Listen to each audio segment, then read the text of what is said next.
있어가지고. 네, 학생이세요? 아니, 학생은 아니고. 아, 예, 예. 네, 일하고 있는데. 일하고 계시군요. 네. 어디서 오셨습니까? 저 천안에서 왔습니다. 멀리서 오셨습니다. 네. 이재명 후보 지지자십니까? 네, 그것 때문에 정치에 관심 가지고 이렇게 공부하면서 이렇게 왔는데. 네네.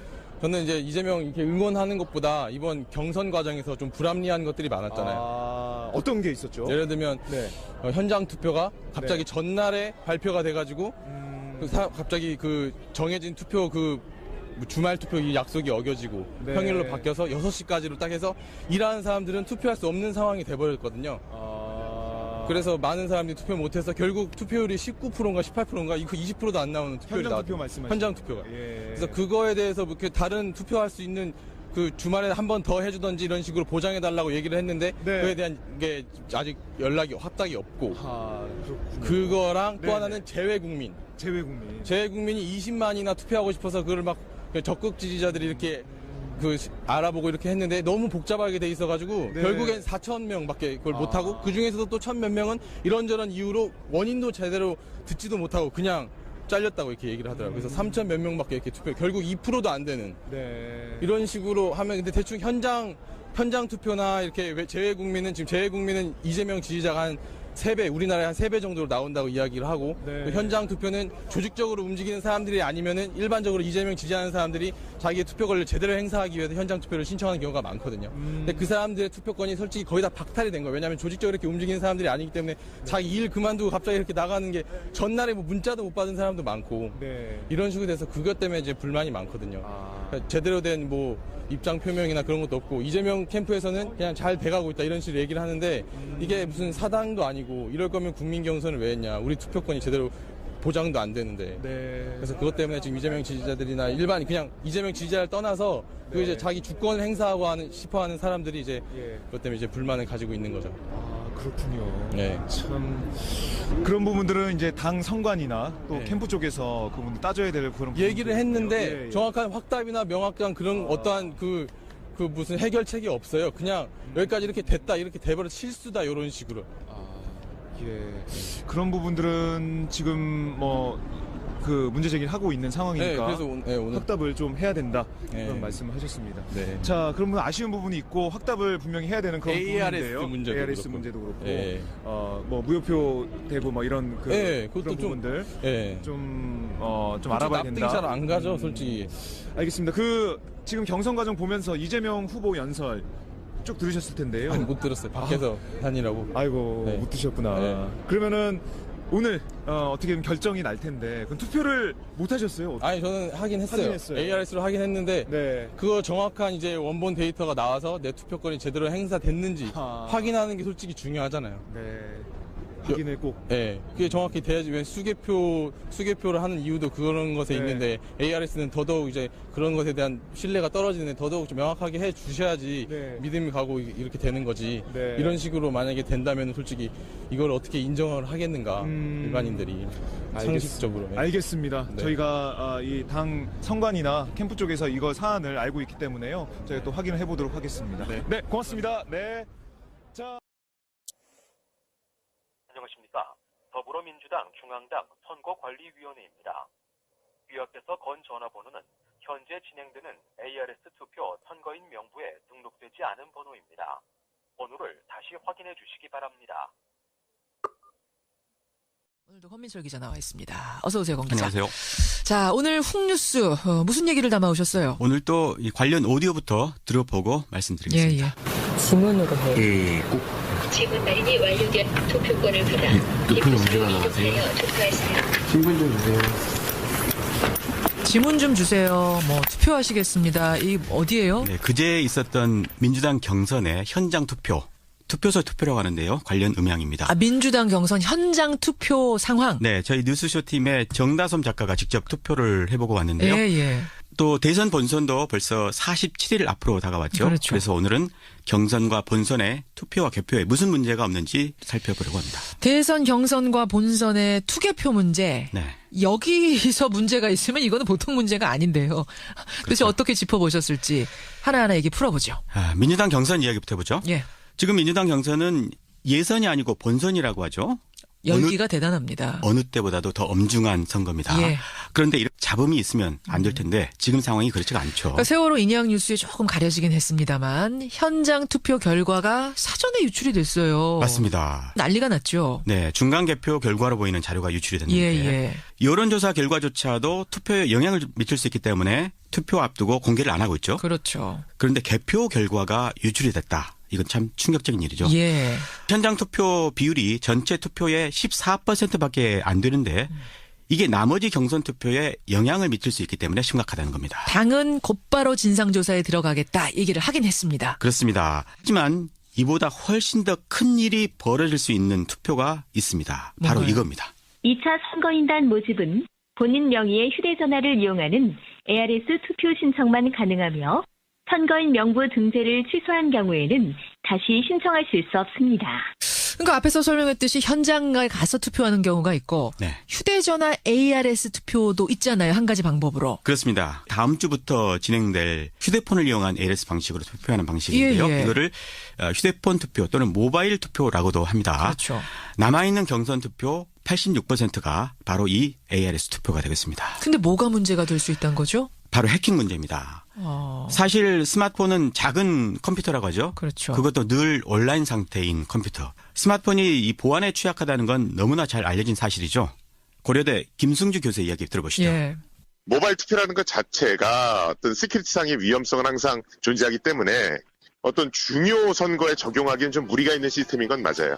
우리가 뭐 스마트폰 해킹 뭐 이런 얘기는 굉장히 많이 나오잖아요. 그러니까 컴퓨터 해킹 연구된 것만큼 스마트폰에 대한 해킹 방법들은 굉장히 많이 연구가 돼 있거든요. 그리고 어떤 그런 거 하기 위한 해킹 툴 같은 것도 굉장히 일반화돼 있고 그리고 가보면 그 공장처럼 막 돌아가거든요. 휴대폰의 해킹 가능성을 지금 이제 우려한 건데 네. 근데 경선을 ARS 투표로 한 게 이번이 처음은 아니잖아요. 2012년 그 경선 때도 있었습니다. 했었습니다. 물론 그때는 해킹 이슈도 없었죠. 예. 하지만 그때는 예선, 지금은 사실상 본선. 해킹의 유혹이 훨씬 더 큰 선거라는 게 다른 거죠. 그럼 외국에서도 본선을 스마트폰으로 투표하는 나라는 없습니까? 거의 없습니다. 다만 스위스의 일부 주에서 휴대폰 투표를 한다고 합니다. 그래요? 하지만 거기는 예선이 아니라 본선입니다. 따라서 중앙선관위 같은 국가 조직이 달라붙어서 보안 대응 체제를 마련하고 진행을 하는 거죠. 그러니까 해킹에 대한 것을 대응 체제를 만들어 놓고 진행하는 거다. 그렇습니다. 민주당도 그런 준비를 하지 않았을까요? 민주당 경선 룰이 정해진 게 올해 1월 26일이었거든요. 예. 그리고 2월 15일에 경선 참가자 모집을 했습니다. 예. 겨우 20일간 준비를 한 건데요. 이런 보안 문제를 대비할 시간은 아니었죠. 그래서 지금 할 수 있는 거라곤 해킹될 확률이 적다와 같은 자기 최면일 어허. 뿐입니다. 민주당 관계 얘기 들어보시죠. 예. 일단 ID 센터를 방화벽을 뚫어야 되는 거지 않습니까? 그리고 들어온다 들어 서버에 또 방화벽을 뚫어야 되는 거고요. 들어와서 또 그 프로그램을 건드려야 되는 건데 그렇게까지 할 수 있는 사람은 세계에서 몇 명밖에 없을 것 같고요. 그렇게까지 할 수 있는 사람이 세계에 몇 명이나 있겠는가? 그러니까 걱정하지 말라 이런 건데 예. 어때요? 이 사람 말대로 설사 민주당 쪽 서버는 이 방어벽이 튼튼하다고 해도요. 예. 문제는 앞서 전문가가 지적한 대로 유권자 쪽의 스마트폰은 해킹의 무방비로 노출돼 있다는 게 문제가 되겠습니다. 그러면 중앙선관위가 나서서 관리를 좀 해주면 외국처럼 네. 그러면 좀 안심할 수 있으려나요? 그렇겠죠. 선관위야말로 그런 일을 전문적으로 하는 국가기관이니까요. 그렇죠. 하지만 선관위는 종이로 하는 현장 투표는 관리를 하지만요. 예. 휴대폰 관리는 관여하지 않고 있습니다. 우리의 선관위는 휴대폰까지는 신경 못 쓴다는 거군요. 민주당에서 선관위는 빠지라고 한 겁니다. 아하. 그래서 두 개의 사설업체가 지금 민주당 선관위 역할을 대행을 하고 있는 겁니다. 안 그래도 지금 민주당 경선이 과열인데 이렇게 보안 문제를 지적하고 나서면 안전 문제가 취약하다라는 문제가 제기가 되면 선거 결과의 권위 문제까지도 이어지는 그런 거네요. 문제가 있을 수 있죠. 물론 경선 결과에 대해서는 후보자들 간에 승복 사약이 있었습니다. 예. 하지만 이런 보안 사고가 났을 때 어떻게 검증할 건지 그에 대한 구체적 논의는 없었던 걸로 확인이 그래요. 됐습니다. 보안 사고로 인한 왜곡된 결과에 대해서까지 후보들이 승복을 할지 이거는 또 다른 문제로 지금 남아있는 거고요. 사실 이 얘기를 듣고 보니까 이게 민주당만의 얘기는 아니에요. 과거에 통합진보당 때 네. 통진당도 경선 과정에서 잡음이 있었고 대단한 홍역을 치렀었죠. 그랬었죠. 2012년 19대 국회의원 선거를 앞두고 온라인 경선을 했는데 예. 중복 대리 투표로 특정 후보에게 몰표를 줬다가 당원 460여 명이 사법 처리가 된 적이 있습니다. 그랬었습니다. 그 후유증 때문에 당이 쪼개졌고 몰락의 길을 걷다가 결국은 해산까지 됐던 거죠. 예. 그러니까 민주당도 경선 결과에 대한 불복 사태, 어떤 권위의 문제가 일어나지 않게 하려면 지금부터 미리 점검을 해야 돼요. 문제가 터지기 전에. 예, 그래서 제가 오늘 이 이야기를 드리는 겁니다. 예. 그리고 불복 문제와 관련해서 또 하나 생각해 볼 만한 게요. 바로 대선 본선 이야기입니다. 아까 전에 경선하고 본선의 투개표 문제 보자고 권민철 기자 그러셨잖아요. 그랬었죠. 자, 그럼 지금부터는 본선의 투개표 문제로 넘어가 보죠. 본선은 종이로 투표를 하니까 이 보안 문제에 거론할 건 없고요. 다만 개표 문제를 보려고 합니다. 대선의 개표 문제는 그동안에도 논란이 쭉 되오지 않았습니까? 네, 18대 대선 개표에 조작이 있었다. 그런 주장이 있었죠. 그렇죠. 급기야 이 문제가 국회 본회의 때도 거론이 되게 됐고요. 재작년 10월 대정부 질문에서 이 강동원 의원과 황교안 총리 간 공방 먼저 들어보시죠. 예. 총리, 개표 조작이라는 말씀 들어본 사실이 있습니까? 지금 의원님 말씀하신 내용은 사실과 다른 부분이 많습니다. 이 방송을 내가 사람도 책임져요. 보고 국민들도 보고 있습니다. 자, 거기에 사실과 다른 말씀들을 하시는 부분은 조금 자중해 주셨으면 좋겠습니다. 자 보세요. 개표 조작은 있을 수도 없고 있어서도 안 되는 거예요. 있을 수도 없고 있지도 않았습니다. 자, 그런데 전국의 각 선거관에서 낱낱이 지금 밝혀지고 있어요. 이 정확히 뭐가 문제였죠? 우리나라 개표 방식은요. 투표가 끝나면 곧바로 개표하지 않고 투표함을 한 대 모아서 옮겨가지고 예. 한꺼번에 개표를 하죠. 그렇죠. 개표 분량이 많아지니까 투표 용지를 기호별로 분류해주는 기계가 필요했고 사실 예. 그거를 또 도입을 했습니다. 문제는 이 기계. 투표지 분류기라고 하는데 예. 이 기계가 분류를 못하는 표들이 적지 않게 나온 겁니다. 어허. 18대 대선 때에도요. 이 미분류표가 112만 표나 나왔습니다. 이 기계만 믿고 사람들이 검표를 소홀히 했던 거죠. 또 개표 관련 기록상의 오류, 또 개표 규정 위반 이런 사례가 상당수가 발견이 되면서 예. 개표 부정 소리가 나왔던 겁니다. 그래서 소송까지 가고 그러지 않았어요? 대선 무효 소송이 있었어요. 그리고 정보 공개 관련 소송도 있었고 이런 소송만 30여 건이 있었습니다. 30여 건이. 특히 일부는 과격한 주장을 하다가 구속되기까지 했고요. 예. 크게 알려지지는 않았지만 사회적으로 큰 비용을 치렀던 겁니다. 그러네요. 문제는 올해 개표 때도 비슷한 일이 벌어질 가능성이 크다는 겁니다. 대선까지는 아직 40일 넘게 남았는데 미리 어떻게 이렇게 단정적으로 말씀하세요? 개표 과정이 달라진 게 없기 때문입니다. 아하. 만약에요, 민주당에서 대통령이 나온다면 올해는 보수 진영에서 같은 문제를 제기할 수도 있다. 그렇습니다. 박근혜 전 대통령 탄핵 심판 대리인 맡았던 소석구 변호사 있죠. 예. 이분의 이야기 한번 들어보시죠. 제대로 검사를 해야 하는데 검사를 소홀히 하면 결과는 또 마찬가지 실수가 벌어질 위험이 있다는 것을 경고하는 거죠. 지켜지지 않고 전자개표제 이전해가 했다면 이거 선거 개표 부정에 대해서는 상당히 강력하게 문제 소송이 들어갈 수 있죠. 얼마든지 승복할 수 없죠. 만약에 그런 식으로 개표가 철저히 관리 안 되면. 이게 지금 서석구 변호사 말이에요? 그렇습니다. 그래요? 서석구 변호사 똑같은 지금 문제 제기를 해왔던 분 중에 하나입니다. 그래요. 그러니까 지난 대선 같은 방식으로 개표를 하면 나는 소송 들어갈 수도 있다. 물론입니다. 우리 팀이시면? 예, 그렇습니다. 그럼 어떻게 해야 된다는 거예요? 투표소에서 개표하면은 될 겁니다. 투표소 개표. 네. 그럼 개표함을 옮기지 않고 투표 끝나면 그 자리에서 바로바로 소화하자. 그렇습니다. 개표 시비는 개표 과정이 복잡해서 생기는 것들이거든요. 예. 그래서 가장 단순히 하자는 겁니다.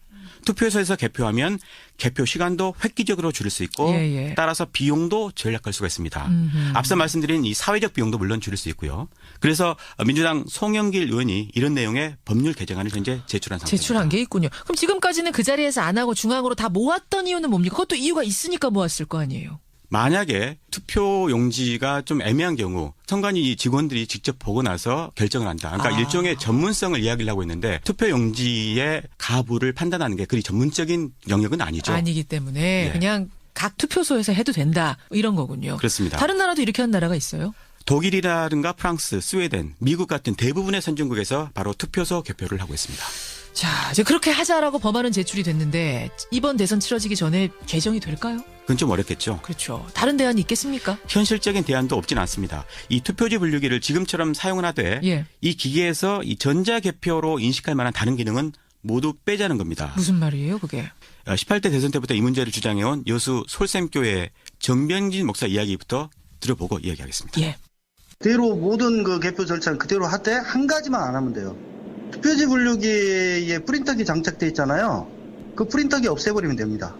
그러니까 프린터만 안 하면 돼요. 개표 상황표를 그냥 수기로 적게 만들면 선관위 주장한 대로 그냥 단순 분류 작업만 하는 기계가 돼요. 그렇게 하면은 수개표가 강화되죠, 당연히. 이게 무슨 말입니까? 좀 복잡한데요? 그 지금처럼 투표지 분류기에 의존하지 말고 예. 가급적이면 사람이 들어가서 손으로 직접 개표를 하자 이런 이야기를 지금 하고 있는 겁니다. 그러면은 다 개표를 해서 분류를 사람 손으로 해놓은 다음에 그 기계로는 다시 한번 검사만 하자 이런 거예요? 검토만 하자? 분류는 투표지 분류기가 하고 예. 나머지 과정은 사람이 하자는 겁니다. 애초에 분류만 해놓고 다시 다 일일이 사람이 수개표하자? 그렇습니다. 아하. 사실 현행 법에도 수개표를 하라 이렇게 돼 있었는데 지금 예. 투표지 분류기를 도입을 하고 그렇기 때문에 이게 전자개표를 하고 있다라고 하는 의혹을 받고 있는 거죠. 그런 거군요. 그 의혹을 끊기 위해서라도 수개표를 강화하자 그런 취지입니다. 그럼 시간은 상당히 걸리고 뭐 좀 물리적인 힘은 들겠지만 이게 예. 가장 정확하다 이 얘기인 거죠? 그렇습니다. 그래 근데 이게 이제 시행이 되려면 전자개표 부분을 좀 포기를 해야 된다는 얘기인데 유력 대선 주자들 생각도 중요할 것 같습니다. 후보들 생각 어떤가요? 문재인 이재명 후보는요. 투표소 개표에 찬성 의사를 이미 공개적으로 밝힌 바가 있습니다. 예. 하지만 국민들이 관심만 있으면 후보들과 무관하게 실현이 될 수가 있겠죠. 대통령도 사실 국민들이 파면한 거니까요. 예, 이 전자개표 문제 우리가 관과했던 문제에 대해서 대선 앞두고 다시 한번 생각해 봤습니다. 여러분은 어떻게 생각하십니까? 민주당 경선에서 지금 치러지고 있는 ARS 투표 문제도 관심 있게 보시고요. 본선도 마찬가지고 결과에 잡음이 없도록 우리가 미리미리 신경을 써야겠습니다. 생각할 거리를 던져주셨어요. 권민철 기자. 네. 수고하셨습니다. 고맙습니다. 훅뉴스였습니다. 더 해주던지 이런 식으로 보장해달라고 얘기를 했는데 네. 그에 대한 게 아직 연락이 확답이 없고 그렇군요. 그거랑 또 네네. 하나는 재외국민. 재외국민. 재외국민이 20만이나 투표하고 싶어서 그걸 막 적극 지지자들이 이렇게 알아보고 이렇게 했는데 너무 복잡하게 돼 있어가지고 네. 결국엔 4,000명밖에 그걸 못하고 그 중에서도 또 1,000몇 명은 이런저런 이유로 원인도 제대로 듣지도 못하고 그냥 잘렸다고 이렇게 얘기를 하더라고요. 그래서 3,000 몇 명밖에 이렇게 투표 결국 2%도 안 되는 이런 식으로 하면 근데 대충 현장 투표나 이렇게 재외국민은 지금 재외국민은 이재명 지지자가 한 3배, 우리나라의 한 3배 정도로 나온다고 이야기를 하고 네. 또 현장 투표는 조직적으로 움직이는 사람들이 아니면은 일반적으로 이재명 지지하는 사람들이 자기의 투표 권리를 제대로 행사하기 위해서 현장 투표를 신청하는 경우가 많거든요. 근데 그 사람들의 투표권이 솔직히 거의 다 박탈이 된 거예요. 왜냐하면 조직적으로 이렇게 움직이는 사람들이 아니기 때문에 자기 일 그만두고 갑자기 이렇게 나가는 게 전날에 뭐 문자도 못 받은 사람도 많고 네. 이런 식으로 돼서 그것 때문에 이제 불만이 많거든요. 그러니까 제대로 된 뭐 입장 표명이나 그런 것도 없고 이재명 캠프에서는 그냥 잘 돼가고 있다 이런 식으로 얘기를 하는데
관심이 있어가지고 네, 이번에- 학생이세요? 아니 학생은 아니고 아, 예, 예. 일하고 있는데 일하고 계시군요. 네. 어디서 오셨습니까? 저 천안에서 왔습니다. 멀리서 오셨습니다. 네. 네. 이재명 후보 지지자신가요? 네, 그것 때문에 정치에 관심 가지고 이렇게 공부하면서 이렇게 왔는데 네네. 저는 이제 이재명 이렇게 응원하는 것보다 이번 경선 과정에서 좀 불합리한 것들이 많았잖아요. 아, 어떤 게 있었죠? 예를 들면 네.